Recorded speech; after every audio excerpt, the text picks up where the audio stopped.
സീതി സാഹിബ് നട്ടുവളർത്തിയ പ്രസ്ഥാനം ഒരു ചരിത്ര നിയോഗം പോലെയായിരുന്നു. കൊച്ചിയിൽ അഭിഭാഷക ജോലിയും പൊതുപ്രവർത്തനവും ഒക്കെയായി ജ്വലിച്ചു നിൽക്കുന്ന KM സീതി സാഹിബിന്റെ തലശ്ശേരിയിലേക്കുള്ള വരവ് സംഭവിക്കുന്നു. 1930കളുടെ തുടക്കം. മലബാറിലെ മുസ്ലിങ്ങൾ അധികവും പൊതുവെ ദാരിദ്ര്യരും പാവങ്ങളുമായിരുന്നു. എന്നാൽ അല്പമെങ്കിലും ധനികരും വിദ്യാസമ്പന്നരുമായ ആളുകളുണ്ടായിരുന്നത് തലശ്ശേരിയിലായിരുന്നു. മുസ്ലിം പൗരപ്രമുഖരുടെ നീണ്ട നിര തന്നെ അന്ന് തലശ്ശേരിക്കുണ്ടായിരുന്നു. അതുകൊണ്ട് തന്നെ തലശ്ശേരിയിലെ ജനങ്ങളോട് മാനസികമായി അടുപ്പം സീതി സാഹിബിന് നേരത്തെ തന്നെ ഉണ്ടായിരുന്നു. ചില പരിപാടികളിൽ സംബന്ധിക്കാൻ 1-2 തവണ അദ്ദേഹം തലശ്ശേരിയിൽ പോയിട്ടുമുണ്ട്. കൊച്ചിയിലെ അഭിഭാഷക ജോലിക്കിടെ അവിചാരിതമായാണ് ഒരു കേസ് വാദിക്കാനായി KM സീതി സാഹിബ് 1931 തലശ്ശേരിയിലെത്തുന്നത്. പ്രമാദവും വൈകാരികവുമായ ഒരു കേസായതിനാൽ ഒരു മുസ്ലിം വക്കീൽ തന്നെ വേണമെന്ന് നാട്ടുപ്രമുഖരുടെ ആഗ്രഹപ്രകാരമാണ് KM സീതി സാഹിബ് പുതിയൊരു ദൗത്യവുമായി തലശ്ശേരിയിലേക്ക് വണ്ടി കയറിയത്. അന്ന് തലശ്ശേരി ബാറിൽ അഭിഭാഷകനായി ഒരു മുസ്ലിം പോലും ഉണ്ടായിരുന്നില്ല.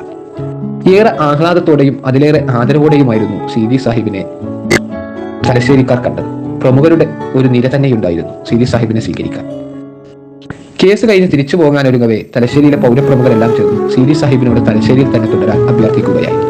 തലശ്ശേരിയിൽ തന്നെ സ്ഥിരതാമസമാക്കണമെന്ന നാട്ടുകാരുടെ സ്നേഹപൂർണ്ണമായ ആവശ്യം തള്ളിക്കളയാൻ സീതി സാഹിബും തയ്യാറായില്ല. എങ്കിലും ഉടനൊരു മറുപടി പറയാനുള്ള കുടുംബ ചുറ്റുപാടായിരുന്നില്ല അന്ന് സീതി സാഹിബിന്റെ.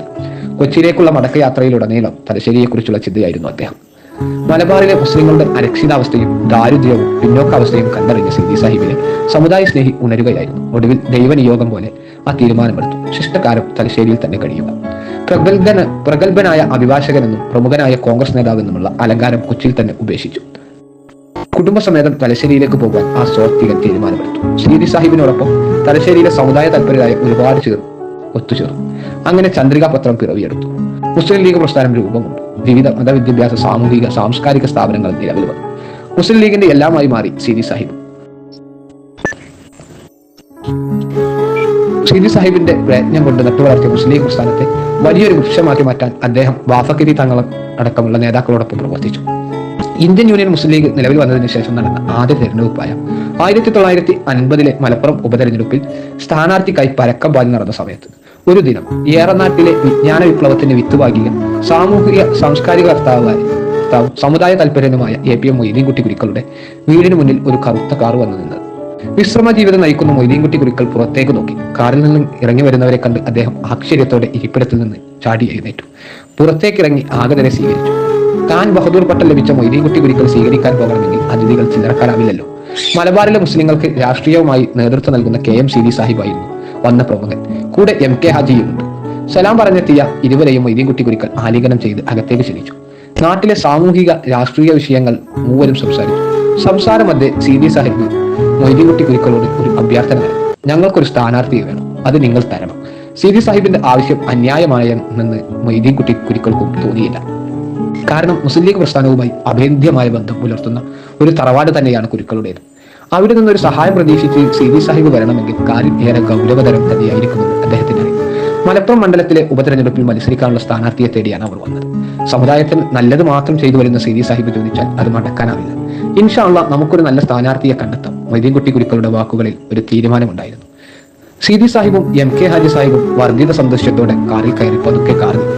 മഞ്ചേരിയിൽ ആദ്യമായി കൽക്കരിയിൽ പ്രവർത്തിക്കുന്ന കാർ ഉപയോഗിച്ച മൊയ്തീൻകുട്ടി കുരിക്കൾ സീതി സാഹിബിന്റെ കാറ് കൺമറയുന്നത് വരെ നോക്കി നിന്നു. വീണ്ടും ഒരിക്കൽ കൂടി സീതി സാഹിബ് മഞ്ചേരിയിലെത്തി.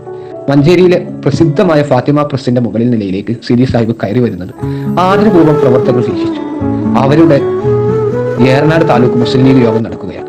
ആ യോഗത്തിൽ വെച്ച് സീതി സാഹിബ് ധീരനും APM അസംകുട്ടി കുരിക്കളെ മലപ്പുറം ഉപതെരഞ്ഞെടുപ്പിലെ മുസ്ലിം ലീഗ് സ്ഥാനാർത്ഥിയായി പ്രഖ്യാപിച്ചു.